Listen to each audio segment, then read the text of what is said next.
Vous êtes à l'écoute de La Voix protestante, au micro Georges Quenon. Bonsoir à chacune et à chacun d'entre vous. Nous avons le plaisir ce soir de retrouver le pasteur Robert Hostetter pour une émission qui commence ce temps de vacances.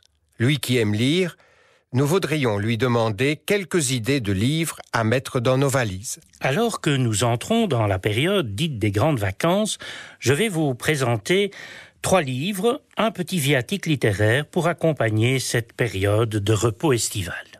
Mais avant d'entrer dans le vif du sujet, je tiens à vous dire un mot du choix musical de ce jour. Les 4 plages sont extraites d'un CD intitulé From Anastasia de Renaud Loust, un musicien, arrangeur, producteur et compositeur belge décédé prématurément des suites d'une longue et pénible maladie. J'ai eu le privilège de faire sa connaissance fortuitement lors d'une fête d'anniversaire d'un ami commun. Et Renaud, qui m'a avoué plus tard être un fidèle auditeur de nos émissions de La Voix protestante, s'est approché de moi après avoir reconnu le son de ma voix. Suite à cela, nous nous sommes longuement entretenus et nous avions décidé de nous revoir pour poursuivre cet entretien au cours duquel je lui avais dit toute ma joie d'avoir eu l'occasion non seulement de rencontrer une personnalité aussi riche, mais aussi et encore de découvrir sa musique. Musique tout imprégnée de spiritualité et d'ambiance méditative. Nous ne nous sommes pas revus, la vie en a décidé autrement. Mais c'est avec beaucoup d'émotion que je vous invite à partager ma découverte à la fois humaine et musicale. Nous écoutons Méditation, un premier extrait de La Suite marine de Renaud Loust.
Le premier livre dont il sera question est un petit opuscule d'une centaine de pages intitulé « Spiritualité du doute », écrit par un compatriote, le pasteur Roger de Wandeler, actuellement pasteur titulaire de l'église wallonne de Dordrecht aux Pays-Bas.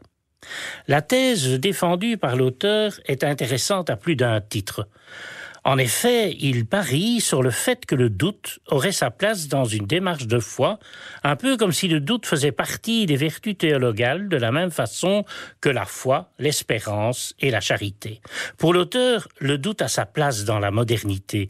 L'esprit critique est au fondement de notre culture occidentale. Il fait quasiment partie de notre ADN. Plus de 2 millénaires de philosophie nous ont appris à douter de plusieurs manières d'ailleurs, douter de nos sens, avec les philosophes sceptiques de la Grèce antique, ces philosophes qui affirment qu'il y a une différence entre la réalité et ce que je perçois de la réalité. Douter pour parvenir à la connaissance avec Descartes, qui en fait une méthode qui consiste à remettre en question toute théorie scientifique pour vérifier si une autre théorie n'explique pas mieux les phénomènes. Enfin, creuser le discours religieux pour vérifier s'il ne cache pas parfois un autre discours.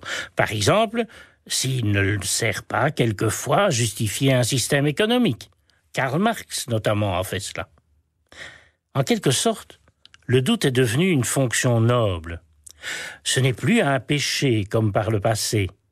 Rendre au doute sa crédibilité, réconcilier les croyants avec le doute, montrer qu'il y a une spiritualité du doute et qu'il y a quelque chose de positif dans l'acte de douter, tel est le défi à relever par les croyants et par les églises, en tout cas selon l'auteur. La 4e partie du livre, écrite sur un ton plus pastoral, est une exhortation à intégrer l'art du doute dans la démarche de la foi. Parce que le doute permet le dialogue, interreligieux notamment, notre époque en a tellement besoin. Le doute crée une ouverture. Ouverture pour comprendre et accepter l'autre dans sa différence. Il permet de cheminer ensemble, d'où le tableau sur la couverture du livre, un tableau qui date de l'an 1307 et s'intitule « La vision d'Ésaïe ». Il représente le prophète Ésaïe apercevant Jésus monté sur un âne et Mohammed sur un chameau, tous deux faisant route ensemble. Les 3 monothéismes, judaïsme, islam et christianisme, présents en un seul tableau. Un beau symbole. Un livre que je vous recommande, Spiritualité du doute, de Roger de Wandeler, aux éditions Lessius à Paris.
Le 2e livre, d'environ 150 pages, est un livre de circonstances puisqu'il est consacré à une biographie du pasteur Martin Luther King, assassiné à Memphis il y a 50 ans.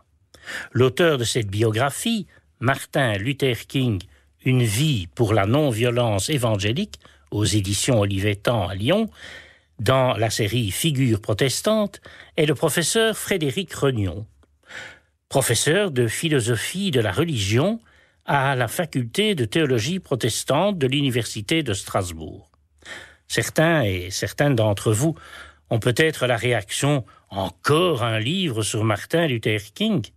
Eh bien, détrompez-vous. L'approche est très particulière et fait découvrir ou redécouvrir des aspects peu connus et donc fort intéressants de la personnalité complexe du pasteur baptiste Martin Luther King. Certes, en cette année 2018, dans beaucoup de milieux protestants, nous allons nous souvenir de celui qui, après sa mort, ou plutôt grâce à sa mort, est devenu une icône, un monument, un martyr, un prophète, une figure emblématique, universellement consensuelle, plus connu parfois que le réformateur dont il porte le nom choisi par son père après un voyage en Allemagne. Mais n'avons-nous pas oublié que Martin Luther King, dans les années 1960, est alors l'homme le plus détesté dans son pays, et dont les soutiens sont rares, très rares même. Cette brève biographie, bien mise en perspective et qui va à l'essentiel, insiste sur les influences théologiques qu'a connues Martin Luther King, ainsi que sur les méthodes d'action, la non-violence et la désobéissance civile. C'est le docteur King, chrétien, pasteur, prédicateur, qui choisit la non-violence évangélique pour réussir à faire valoir les droits civiques des Noirs. Le Christ a fourni l'esprit, Gandhi a montré comment l'utiliser. L'auteur Frédéric Regnon rappelle la volonté première de Martin Luther King, à savoir la conversion et la réconciliation. Quand les petits garçons noirs et les petites filles noires pourront se prendre par la main avec les petits garçons blancs et les petites filles blanches comme des frères et sœurs, un extrait de son discours très célèbre « I have a dream ». Martin Luther King, Une vie pour la non-violence évangélique de Frédéric Regnon aux éditions Olivetan à Lyon. Bonne lecture.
Et pour terminer, troisième et dernier livre, Pas à emporter à la plage ou au bord de la piscine. Ici, il s'agit d'un volume plus important, plus de 400 pages, de la qualité et du format d'un beau livre d'art en fait. Le titre, Le patrimoine protestant de Wallonie, la mémoire d'une minorité. Les deux co-auteurs sont l'une et l'autre docteurs en histoire et maîtres de conférences à l'université de Liège. Laurence Druet y enseigne l'histoire de la Réforme et elle est aussi chef de travaux aux archives de l'État en Belgique.